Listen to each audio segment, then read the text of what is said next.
Alrighty, welcome back everyone. We just talked about the CFP tiers as I see it. I think we have about 8 of the 12 teams fully set. I think we're going to get 3 this upcoming weekend, and then one will be a big time argument, and we'll see what happens there. I tend to believe the team that no one wants to see, Alabama, is likely going to win out in that scenario if I had to imagine. But let's get into the winners and the losers from this past weekend because we got a lot to get to here. There's definitely quite a bit of losers from this past weekend, but we'll start with one of the winners, and it's been a winner for the last 3 years. It was a winner on Saturday. Michigan's DNA is very obvious. There's no two ways about what this team is. They are tough. They are disciplined. They are going to attack you. That's the way that they play football. They are going to get downhill, and it's one of those things where it's been that way for the past 3 years. So wasn't really anything going to change. Now, it was questioned just how good they were going to be. When Harbaugh left, when all those guys left, there was a question of how much of that DNA was going to stay with this team. You know, how much was Khalil Mullings going to carry on that? How much was this offensive line going to be able to carry on that? Because they lost quite a few guys this past year. So you're in a position where maybe your DNA was great. Maybe your culture behind the doors was great. Maybe everything you were saying about being aggressive and running downhill and being the enforcer was all the right things. Maybe you didn't have the ability to really execute that on the field, and that's what it looked like early on in the year. You know, in that Texas game, it looked like a team that couldn't impose their will, that couldn't push a team around, that couldn't do the things that last year's team and the last 3 years of teams absolutely could. And they showed on Saturday they still have that in them. They still have that fastball. They still have the thing that makes them Michigan and has really hurt Ohio State all really over the last 3 years. So you're in a position where Ohio State had advantages all over the field. There was very few positions in this game where Ohio State did not have the edge. I mean, you could argue O-line, you could argue interior defensive line, a couple of different things. But at the end of the day, Ohio State had advantages all over the field. When you get bullied, when your offensive line gets bullied to that extent and you can't or won't adjust, you are going to lose that game. 10 times out of 10, Michigan was the tougher team on Saturday. They've been the tougher team the last 3 years, and although Harbaugh's gone, although Blake Corum and J.J. McCarthy and all of these guys are out the door, the DNA is still there, and it's likely not going anywhere anytime soon, even with Bryce Underwood coming in the door.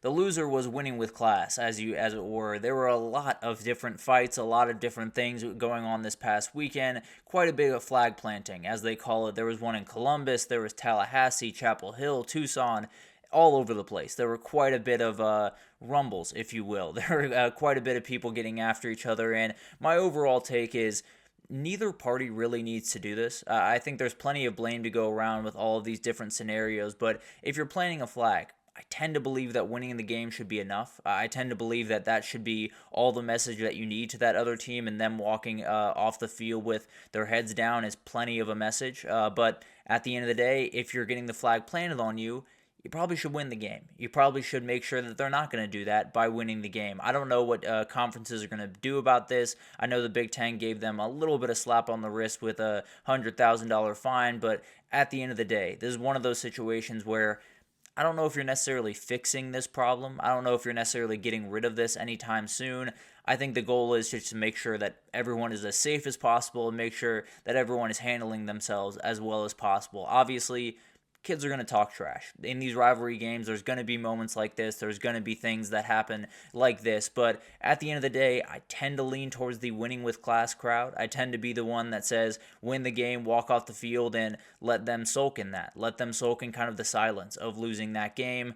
Understand the other side of it, though. So I think it's relatively a non-issue, other than, macing kids. Let's make sure we don't do that. Other than that, I think it's a relative non-issue. You'll see this from time to time. You'll see teams get after each other. As long as no one's hurt, as long as there's no craziness that there was at the Ohio State-Michigan game, I think we're probably okay. You can be upset about them winning with class, not winning with class. That's up to you. But at the end of the day, I think it's one of those things that as long as everyone's safe, you're probably okay with what's happening. I think it's one of those situations where a lot of people are very mad, and definitely not necessarily my favorite thing in the world, but one of those things that's probably going to come with college football one way or the other.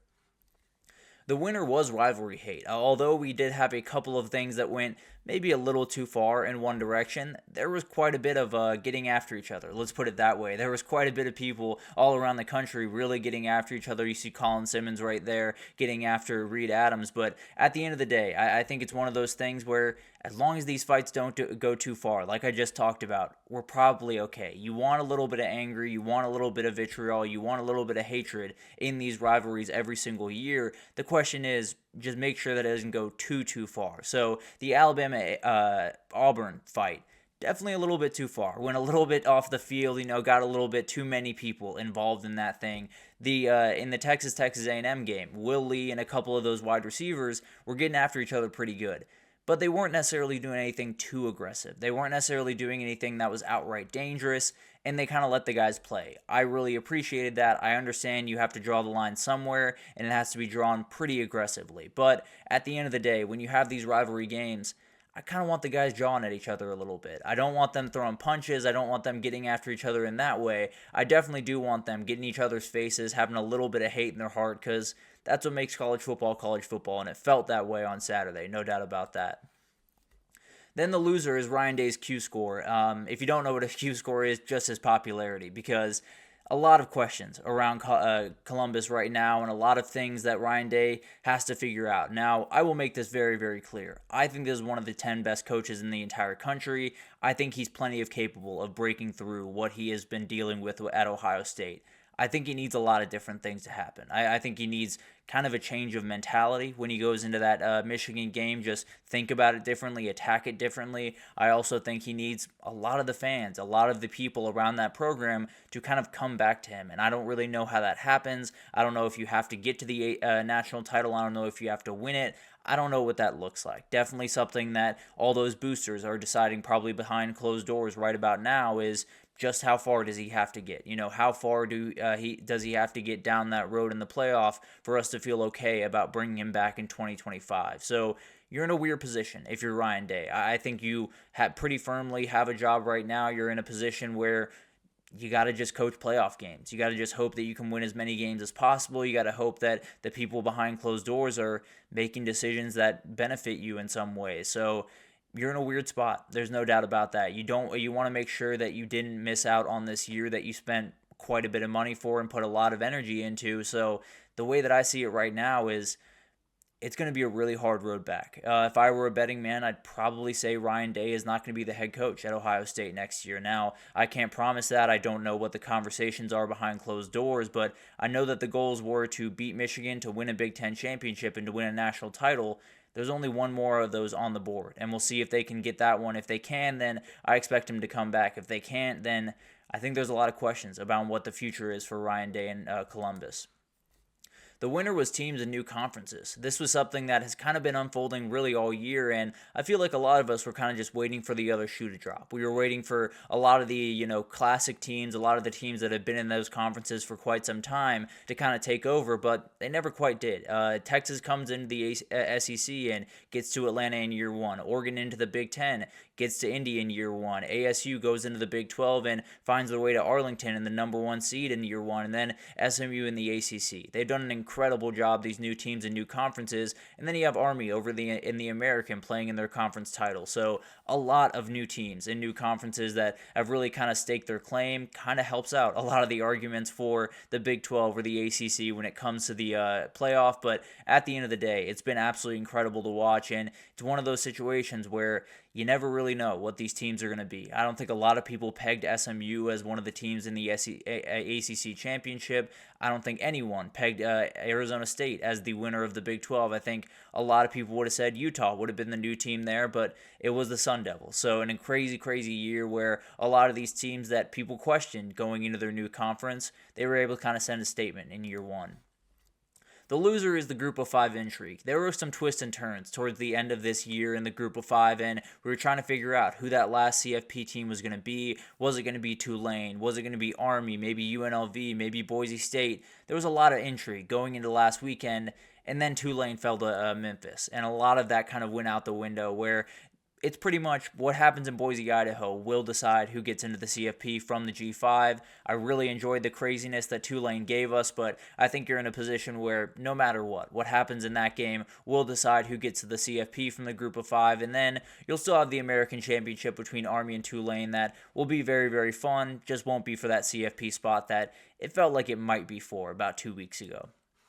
The winner in that is the 3-loss SEC teams. We talked about it, but Alabama, Ole Miss, South Carolina, you're kind of given a second life after all of the craziness that has happened this year, particularly Alabama with the loss to Oklahoma a couple of weeks ago. They were given a second life by a lot of the craziness that has happened. I think it's one of those things where I see the argument for all three. I think South Carolina has played the best ball recently. I think Ole Miss has that dominant win over South Carolina. Alabama has more top 25 wins than any of them combined. Also has the has the win over South Carolina as well. So I don't know what to make of this. I think my general argument is likely any third loss should probably eliminate you. I think we all understand that that's probably not the case. And when you have a 12-team playoff, 12 teams have to find their way in. That's just plain and simple. So you got to figure out a way to get 12 teams in. Maybe Alabama's that 12 team, as much as people don't like that. Then you do have the preseason Big 12 voters. Wow, they did a bad job. And it's not necessarily me dunking on them because I probably did a terrible job as well. I'll go back and look at mine and give you guys an idea, but I can almost promise you I was quite far off about this conference, and so were the preseason voters. They picked Utah to win this conference, and they finished 14th. They picked Oklahoma State to finish 3rd. They didn't win a conference game, and they picked the 2 conference title participants to finish 6th and 16th. Very last in the conference. Arizona State was literally picked last in this conference. They're now with a chance to go to the CFP, win the conference in their very first year. And Colorado was picked to finish 11th, BYU 13th. So no one knew about the Big 12. Going into this season, it was essentially just throwing a dart at the dartboard blindfolded and hoping that you hit the right spot. It was absolutely insane. It was incredible to watch, and just got to hope that the last chapter is quite as good as those first 14 that we had, because man, it was a very fun conference to watch, and it shows you that the preseason voters, they did their darndest, but there was no getting a beat on this conference, I can promise you that. But an incredible week, all over the place. There were tons of losers, especially in Columbus, Ohio. There were tons of winners, including in Ann Arbor and Michigan, but a lot of people that went up and down this past weekend. Alabama, obviously a huge winner, obviously Miami, and sort of the ACC in general, a big-time loser. So definitely something to watch as we move forward, but let's take our second break here, and when we come back, we got to get into the coaching carousel. We got to get into the transfer portal because both those things started in earnest this week, and they've already had a ton of different twists and turns. We have some coordinator hires, some coaching hires, definitely some things I want to break down for you guys right after this, so stick with us.